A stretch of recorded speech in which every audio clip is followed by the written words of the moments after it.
A lot of posts here start with something like, "I've never really had any experience with the paranormal." Not the case here. In fact, I'd venture to say that the paranormal is standard for me. I'm a dark web streamer. Now, before you start calling the FBI, it's not what you're thinking. I don't torture people for some cult. I don't let some abomination hunt folks and take bets. I play games. It just so happens that the games I play usually have a bit of a disturbing backstory, and tend to, from time to time, break the laws of nature. The first question folks always ask is, "Isn't that dangerous?" The short answer is, yeah, but no more so than any number of science or gun channels on the clear web. Which is to say, as long as you have some real training and aren't a moron, you'll be fine. The long answer is that my family tree has some deep roots, and in addition to spending a couple $100,000 on essentially paranormal community college, I'm naturally inclined to luck when dealing with the supernatural. People like hunters, witches, warlocks, they all get the fame when it comes to supernatural nepotism, and with good cause. What they do is flashy, exciting, but there are a lot of folks out there who are just born with a jib cut in the way the things that go bump in the night like. Wouldn't let me go on a coffee date with the devil, but it avoids me becoming the main character in a Lovecraft novel while making some serious bank. Now, I'm gonna kill a lot of your buzz here. I've never played any of the big names. I mean, I know they're out there, but a guy's gotta know his limits. Though you'd be surprised at exactly how many carts, tapes, and floppy disks have been haunted, damned, or cursed. In fact, if you're a collector, you likely have one or two in your own home right now. Don't go starting up an NES bonfire just yet, though. The most common types are targeted, made to ruin a specific person or family's day or life. Unless you really go trying to stir up shit, you'll never see so much as a misplaced pixel. That's my job. I sit in my recording studio, the master bedroom of a small bungalow. I could probably afford to do an upgrade, but hey, I'm happy with what I've got. I curse as I try for the 10th time to edit out some visual errors that have nothing to do with the faulty data, and everything to do with a mass murder trapped in a copy of Oregon Trail. The software I use is designed for the task, but like most things involving the supernatural, it's more of an art than a science. You know what, Paul? You're gonna need to add another number to your tally, because you are killing me with this shit, I say to the ancient, blocky 486 in one corner of the room. There are some grinding, unnatural noises from deep within the machine. Right back at you. And for the record, if I knew you'd mellowed out over the last 40 years, probably wouldn't have bought you. I Need to Talk was real spooky until you started asking how the tigers were doing. Shit. Like always, they're tigers, I reply. Depending on your sense of humor, you're going to find the following fact either hilarious or depressing as hell. See, most folks that do bad enough things to be used as a supernatural alternator, well, they weren't doing so of their own free will. Whether simple mental illness or some kind of sinister compulsion, once they pass on, they're seeing and thinking clearly. No chemical imbalances as a spirit, and even the worst demonic forces have a hard time keeping their claws in ghosts. So often, what I get is less trapped psycho wanting to kill again, and more bored old person who hasn't talked to anyone in decades, or sad wanker unable to atone. But like all internet personalities, faking a vibe is easy enough, and the pasta is usually willing to cooperate for the odd favor and some company. If you're not that quick on the uptake, pasta is paranormal gamer slang. Obvious source refers to all of the various void-touched entertainment we have. For all of the occult electronics around me, the fact that my cell phone startles me when it rings is pretty ironic. The number is blocked, of course. Hello? I say tentatively. The voice on the other end is rough, not panicked, but stern. "Leave your house now," it says. I laugh. I've had fans or haters contact me before, and if you think the level of parasocial bullshit on YouTube is bad, add in some pseudo-religion and folks who fried their brains on interacting with the void, and it's not something to screw around with in my line of work. I'm gonna stop you right there. However you found my number, lose it. Whatever deep end you've just jumped off is going to get you into a world of shit. If you think I can amass an Olive Garden worth of pasta and not know a few people to take care of the cultists and psychos, you're really mistaken. My threat is somewhat empty. If this were to get to the point where my life was in danger, I've got a couple of favors, but it's not like I have a werewolf on speed dial for whenever I get spooked. I need to talk to you, urgently, and you're in immediate danger. The voice isn't pleading, but demanding. I chuckle. You're the second disappointing creep that said that to me today. Listen, if you want a commission or something, just send me an email. My prices are pretty clear. Otherwise, find someone else to be your Jodie Foster, okay? I hang up the phone. You catch that, Paul? Next time, go for that kind of thing. Be vague, kinda angry. I don't get paid. I can't afford to keep you guys. Let's work together here. The editing goes slow, but eventually I have a usable video. Would like to be able to stream it, but I had a feeling Paul might have been a bit of a wet firecracker. When I see the first tall, bald man wearing an outdated Adidas tracksuit, I don't bat an eyelash. I assume it's some pasta trying to grab my attention. Oh God, in a minute, I say, putting some finishing touches on my outro. Not that I knew it at the time, but what knocked 4 teeth out of my face and splattered my monitor with blood was a lead ball about the size of a chestnut, thrown by the now enraged man. I try to get my bearings, but I'm dazed. I stand, knocking over my chair. But before I can turn to face this Slavic-looking giant, he has me by the throat, pinned against a wall. Fear courses through my body like a fever. Reeking sweat begins to pour from me. I'm 5'5" and 145 pounds. And while my house is equipped to keep me safe from every type of pasta I own, I'm not much for mundane self-defense. 3 people enter the room behind them. One, I'm guessing the leader of whatever the hell this is about my size, but lean, corded with muscle. He's wearing a tactical vest, armed to the teeth, and stalking towards me with eyes full of violence. Behind him is a hefty Asian guy. Looks to be in his 40s.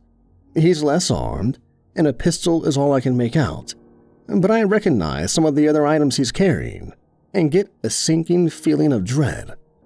The last member of this crew was an older woman. Unlike the psychotic vigor of the tacketool guy, or the nervous fidgeting of the Asian amateur alchemist, she seems almost aloof, immediately starting to sort through my collection of pasta and start putting some into a large duffel bag. The small man taps the dead-eyed goon on the shoulder, and he drops me to the ground. I struggle to breathe, struggle to keep calm. He kneels, putting his face inches from mine. His pupils are dilated. I'd call it Dutch courage, but I'm guessing the source is likely Bolivian. You want me to call you Mateo, or would you rather go by your channel name, Mexican Baseball? I want you to be comfortable here, as much as possible anyway. The short man pats the torn, bleeding side of my mouth. The spike of pain almost puts me to the ground. You can call me Robin. You'll find out why in a bit. I'm too scared to spit out the shards of bone and gum. I swallow them and almost vomit before speaking. Call me Matt, I say, unable to look the man in the eye. I've got lots and lots of money. I get where this is going, but you don't want a random selection of pasta. It's dangerous. And unless your buddy there with the wish exorcism supplies is a lot more trained than he seems, you guys are doing nothing other than signing your own death certificate. Robin grins and looks up to the giant. Yuri, I just got threatened, he says smugly. Before I can say that wasn't my intention, the large man kicks me in the chest. I hit the ground as if I was thrown. As I stare at the ceiling trying to get my bearings, Robin sits on my chest, leering down at me. No, Eric isn't. But that's where you come in, Matty. You see, you've got the wrong impression here. You think this is about money, or maybe some kind of cult horse shit. And of course you'd think that. It's all people like you know. But me? I'm not some greedy asshole like you. And I gave up religion long ago. I'm a social worker. An angry one. And do you want to know what makes me angry, Matt? What really pisses me off? The fact that the supernatural exists. I know that's a little broad, but give me a moment. I'm not some kind of anti-void skinhead or anything. What pisses me off is that right under society's nose, there is another entire realm of untapped resources. But like always, with wealth comes disparity. People like yourself hoard this shit. And what do you do with it? I assume Robin's question is rhetorical. I was wrong. I couldn't name the small, pointed metal device he hits me with. Some cousin of brass knuckles, I assume. Robin's blow splits my forehead open, and stinging blood runs into my eyes. You don't know what you do with him, Matt? Let me educate you. Instead of finding some way to harness all of this for the good of the world, you stream. You use a connection to a rule-breaking source of power to make 3/4 as much as a family doctor. Rage, pure and focus radiates from Robin's face. There are plenty of scum like you, little trinket peddlers and fame seekers, and in the entirety of recorded history, none of you have done the right thing.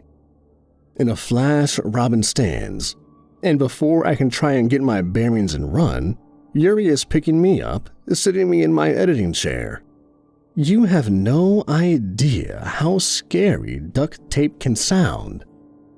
After a few minutes, I'm held helpless in the chair, hopelessly affixed with not one, but 2 full rolls. If you don't know what you're doing, these things do nothing. Or terrible shit. The reason no one uses him to cure cancer or solve world hunger is they can't. I plead, trying to skirt the line between direct and rude.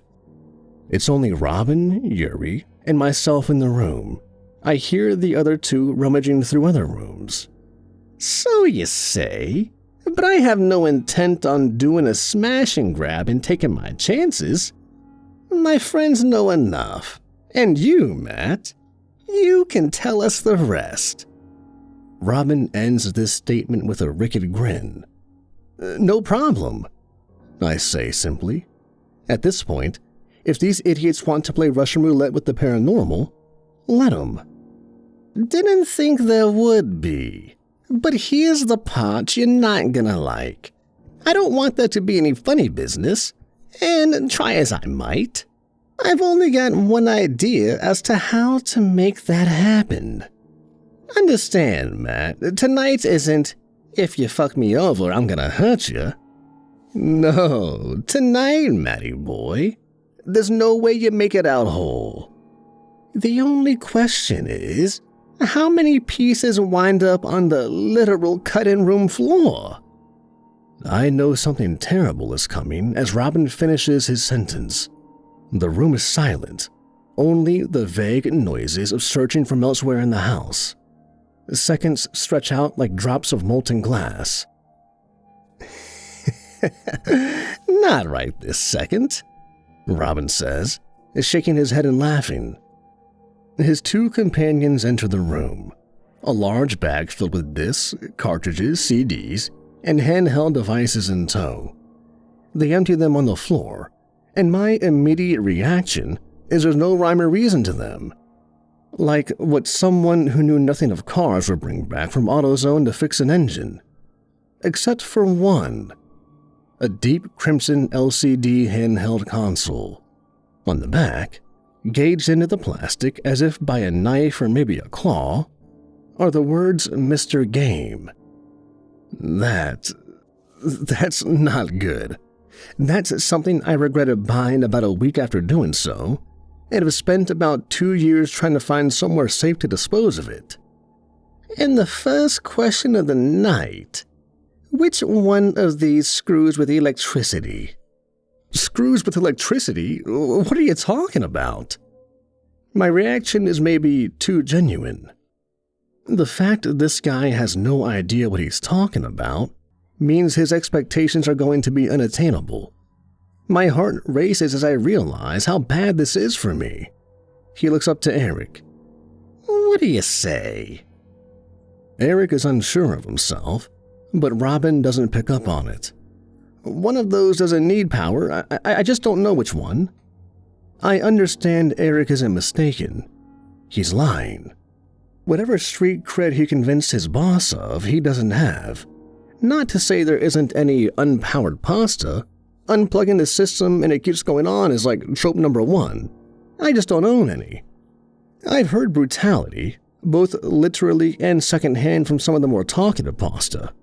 I've seen it, everything from crystal clear moving images no film could hope to reproduce, to haunting 8-bit renditions of real atrocities, but I've never experienced it. That changed. A sap is a leather pouch filled with lead shot. When used correctly, it can generally knock someone out without causing permanent damage. Yuri doesn't use it correctly. The black, almost purse-looking object strikes my hand, and I'm hit with a wave of pain so intense, so pure, I vomit immediately. A moment later, I realize that was just the beginning. That's what internal amputation feels like. 2 or 3 fingers, I'm guessing. You know the bad thing about torture, you can't ask the same question twice, because the second answer is always going to be what you wanted to hear. Which one can create something?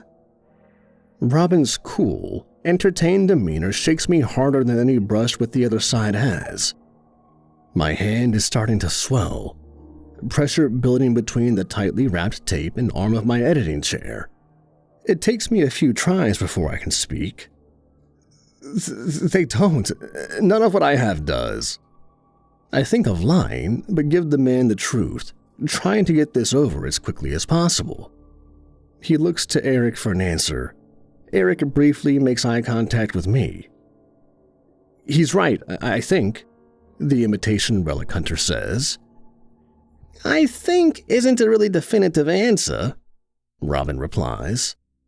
He motions to Yuri. The man takes one step towards me before my addled mind makes a connection. The golden eye card, the gold one. First time you turn it on, it makes this 2000s tween-ish smorgasbord surge pizza rolls. That kind of crap. I breathe slightly easier as Yuri stops. See? Surprising how much help you can be when you're motivated. Yuri, take an ear, Robin says, as the older woman stows the game. Trauma and pain are intertwined, sometimes so much so that we forget that pain isn't always the worst part of injury. Losing an ear with a sharp blade isn't fun, but it's a very brief burst of sharp pain. Seeing a walking brick of a man dangle this ear in front of your face is something that breaks you. I spend the next hour poorly answering questions that make no sense, losing fingernails, patches of skin, and being beaten to the point where I couldn't feel the individual blows. I find myself helpless, pathetic. I catch glimpses of my battered body in the reflective ancient monitors and I'm horrified. I don't know how I'm going to survive. Now, for the million-dollar question, what has all of this been leading up to? Which one of these things is the most destructive? Robin asks the question I've been dreading. That one, I say, my mind broken long past a point of resistance, but still trying to avoid disaster. The red one, I say, attempting to gesture with my head. There are 4 red ones. Which is it? Robin's tone is short. I make a decision then that fills me with pride. I'd rather let them do their worst and say it out loud. That thing, the supernatural equivalent of a damaged grenade, needs someone to say it. Eric chooses this point to show that he has a little knowledge. As everyone knows, that is a very dangerous thing. I think he means the Mr. Game. The con artist's blunder is immediately obvious. Every light in my home shuts off. Even the incessant whirring and beeping of the pasta is silenced. The only illumination coming from the black and red LCD screen. It displays simple text, taunting salvation. Quit game. Yes or no? Robin seems elated, in an almost religious state of awe. Eric looks out the door and starts walking backwards, his face blanched. We need to get out of here, he says. What enters the room is an eyeball-straining, vaguely human horror. A man-shaped mass of shifting pitch-black and digital-looking red lines. His laugh is digitized chaos, and with a flick of his hand, every screen in the room is filled with the almost dripping-looking red and black lines. I try to tell someone to turn off the game, but my voice is drowned out by the hellish static now screaming from every speaker. The solution is so simple, but nearly impossible at the moment. Eric starts trying to shout something over the din. The bits I catch sound Hebrew. He gestures towards Mr. Game, dramatic flourishes of his hands. Now, I don't know if spells are an actual thing, but I can tell you either way, Eric ain't no wizard. Mr. Game thrusts a claw-like hand at Eric. The man sees death coming and closes his eyes, but the blow never lands. Long seconds pass before the Asian man has the courage to open them again. Once he does, dozens of clawed hands and pixelated claws snake out of each of the monitors. It isn't a quick death. Each takes a handful or so of flesh before retracting back into their digital hellscape, and turning Eric into a dying, flints body over the course of about 30 seconds. I knock my chair over and try to inch towards the handheld. 1 foot bare, with all of the toes broken into swollen lumps, pushes me inch by agonizing inch. Robin is a lunatic calm. Yuri is stoic, but even his dead shark's eyes show a deep fear. I notice I never caught the woman's name as she attempts to rush past the entity. If she'd asked, I'd have been able to tell her, with something like Mr. Game, space isn't really an issue. He isn't just the form in front of us. He's a force that has taken over this area. She makes it out the editing room door. We hear footsteps on my stairs, then silence. The noises were horrific. If I were to be nice, I'd just describe them as eating noises. But that wasn't it. It was more like a garbage disposal that enjoyed its job. For a moment, we see a harsh, pixelated version of the woman's face display on the monitors, before fading back into the black and red static. I'm inches away from the handheld, my already mangled toes twisted into every angle but true. Mr. Game appears to grow, his static form spreading through the room as he glides towards Yuri, Robin, and myself. I slam my torn and skinned forehead into the system, nothing but a blinding burst of pain that threatens to make me pass out. I miss entirely again as my abused neck muscles scream in pain.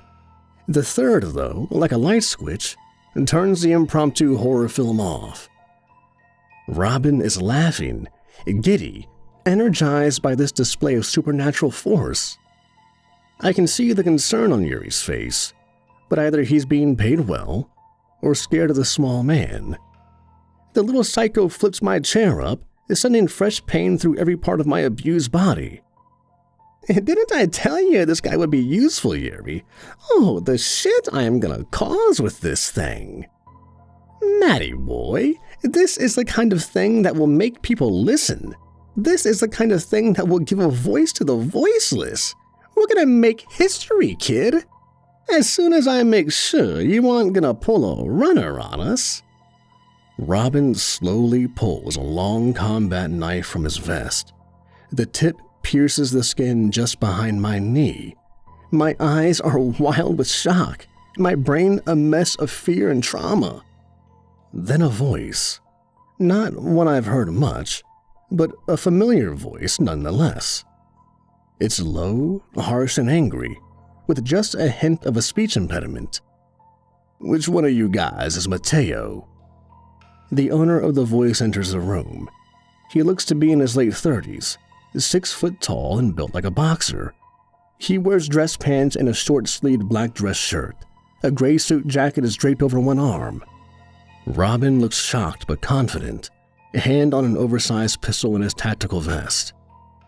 Me, I say, having no idea who this guy is, but knowing his plans for me can't be any worse than Robin's. And all of the Ghostbusters from Nintendo games horseshit is over? The man stalks into the room, as if he isn't outnumbered and outgunned. Yes? I say, confused. The man grins, revealing a mouthful of shining silver teeth. Well, Matt, I'm Rick, and I'm your new best friend. From under the gray coat, a massive explosion happens, tearing the garment to shreds. Rick throws it aside and is holding a large black revolver. Bits of steel and plastic spray from Robin's tactical vest, and he hits the ground screaming. That's gut shot, and considering your stupid ass didn't have a plate in that plate carrier, there are all parts of your little army surplus toys in your intestines. Rick kicks the downed lunatic as he speaks. Yuri hesitated, but not long enough to get the gun from Rick. The massive pistol gets thrown across the room. The fight is mere feet from me, and while I can't say there was any kind of technical grace to it, it was clear both of these men knew what they were doing. As the blows land, I notice one of Rick's arms is covered in layers of mottled, ugly scars. Knives come out, and I find myself craning my neck to avoid backhanded slashes. My heart races, knowing the outcome of this fight determines my fate.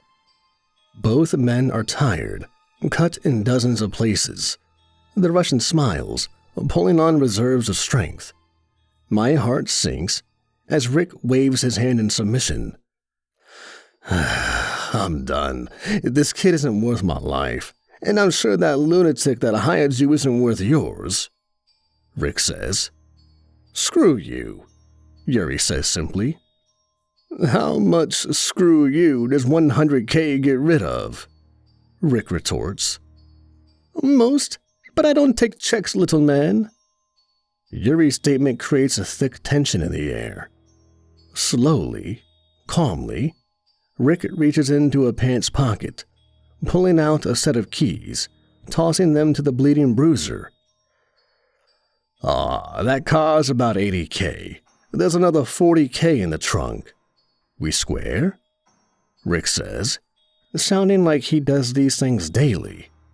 If I go out there in a Salada, you won't make it out of the house.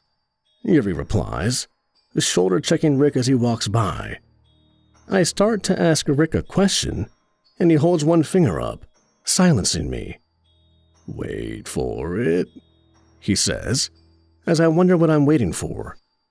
The explosion shook the house, lighting fire to my front porch. Oh my Christ, I needed that. Stupid bastard. So, Matt. Rick walks over to me as he speaks, expertly cutting me free from the chair. I've got some ghost-related problems, and you were the only person I could find for the amount of money I had to spend. Bit of a dick move to ask for a favor after helping you out like this, but that's where I'm at, kid. If it helps, this place is gonna be crawling with the Russian mob, and whoever the hell that little fella was attached to really quick. Help me out, though, and I'll make sure that ain't a problem for you. Rick's offer seems to be a lifeline, but it could just as easily be a fire to my frying pan.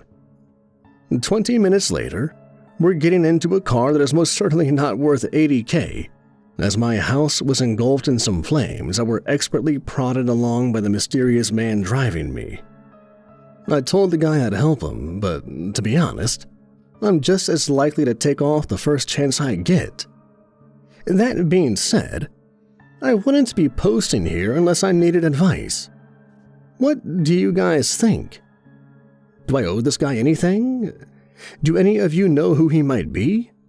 What am I getting into? Feel free to let me know in the comments. I'm at a loss.